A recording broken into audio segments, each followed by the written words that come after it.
जब भी महाभारत काल के सबसे महान योद्धाओं की बात होती है तो अर्जुन, भीष्म, कर्ण जैसे महान योद्धाओं और महारथियों का नाम सबसे पहले आता है।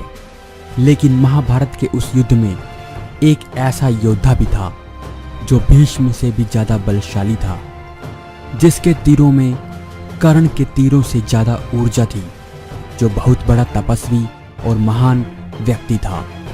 उस महान योद्धा का नाम था बर्बरीक। जी हाँ दोस्तों, बर्बरीक को आज लोग खाटू श्याम बाबा के नाम से भी पूजते हैं। राजस्थान के सीकर स्थित खाटू श्याम जी का मंदिर देश विदेश में प्रसिद्ध है। इस मंदिर पर श्रद्धालुओं की बहुत आस्था है और हर साल होली के अवसर पर खाटू श्याम जी का मेला यहाँ लगता है। इस मेले में देश और विदेश के लोग खाटू श्याम के दर्शन के लिए आते हैं। कुछ लोग खाटू श्याम जी को भगवान कृष्ण का अवतार भी मानते हैं। दोस्तों, खाटू श्याम कोई और नहीं बल्कि बर्बरीक ही था। बर्बरीक इतने बड़े बड़े योद्धाओं से भी श्रेष्ठ था, क्योंकि बर्बरीक को एक ऐसा वरदान प्राप्त था जिससे वो पूरे युद्ध का नक्शा मिनटों में पलट सकता था। बर्बरीक घटोत्कच का पुत्र और महावीर भीम का पोता था। बर्बरीक युद्ध में पांडवों की ओर था, लेकिन उसे जो वरदान प्राप्त था वो कौरवों के साथ साथ पांडवों के लिए भी खतरनाक साबित हो सकता था। बर्बरीक ने अपनी माता से अस्त्र शस्त्र की विद्या ग्रहण की थी और बचपन से ही उसे एक वीर योद्धा बनने का शौक था। इसीलिए बर्बरीक ने भगवान शिव की कठिन तपस्या करके उनसे 3 अमोघ बाण हासिल किए। इन 3 बाणों में इतनी शक्ति थी कि बर्बरीक इससे किसी भी युद्ध को एक पल में खत्म कर सकता था। बर्बरीक के ये बाण एक ही बार में युद्ध के मैदान में खड़े हर सैनिक और सेनानायक को मार सकते थे। उसका केवल एक बाण एक बार में ही हर किसी को खत्म करने के लिए काफी था। बर्बरीक बहुत शक्तिशाली और वचन का पक्का था। दुनिया को विनाश से बचाने और कमजोर का साथ देने के लिए बर्बरीक की मां ने उससे वचन लिया था कि किसी भी युद्ध में वो कमजोर पक्ष की ओर से लड़ेगा।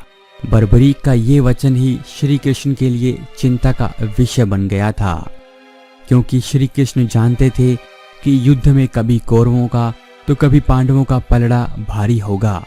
ऐसे में बर्बरीक युद्ध में पांडवों का भी विनाश कर सकता था। इसीलिए श्री कृष्ण ने बर्बरीक का सिर अपने सुदर्शन से काट दिया। लेकिन उस कटे हुए सर के साथ भी बर्बरीक ने अपनी दिव्य शक्ति से बिना सिर के महाभारत का पूरा युद्ध देखा था। बर्बरीक के सिर का बलिदान लेने से पहले श्री कृष्ण ने बर्बरीक की परीक्षा भी ली थी। जब श्री कृष्ण ने बर्बरीक को चुनौती दी कि वह मात्र इन 3 बाणों से नहीं लड़ पाएगा, तब श्री कृष्ण की चुनौती को स्वीकार करते हुए बर्बरीक ने स्वयं को प्रमाणित भी किया था। श्री कृष्ण ने बर्बरीक को कहा था कि क्या वो एक पेड़ के सभी पत्तों को एक साथ निशाना बना सकता है। बर्बरीक ने भी अपनी ताकत को दिखाने के लिए जब पेड़ पर निशाना साधा तो श्री कृष्ण ने उस पेड़ का एक पत्ता अपने पैर के नीचे दबा लिया था। लेकिन बर्बरीक के उस बाण ने उस पेड़ के सभी पत्तों के साथ साथ श्री कृष्ण के पैर के नीचे दबे हुए उस पत्ते को भी निशाना बना लिया था। इस पर भगवान श्री कृष्ण बहुत प्रसन्न हुए, लेकिन युद्ध में धर्म की विजय के लिए इस योद्धा को अपना बलिदान देना पड़ा। बर्बरीक के साहस ने श्री कृष्ण को इतना प्रभावित किया कि उसका सिर कटने के बावजूद कृष्ण ने उसे खाटू नामक स्थान पर स्थापित किया था। श्री कृष्ण ने बर्बरीक को श्याम नाम भी दिया था। जिस स्थान पर श्री कृष्ण ने बर्बरीक का सिर काट कर रखा था, आज उस स्थान पर खाटू श्याम का मंदिर मौजूद है।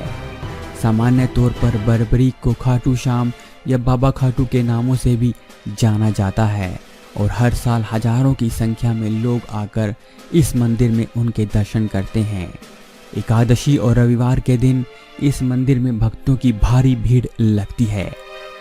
तो दोस्तों, ये था बर्बरीक, महाभारत काल का सबसे महान योद्धा।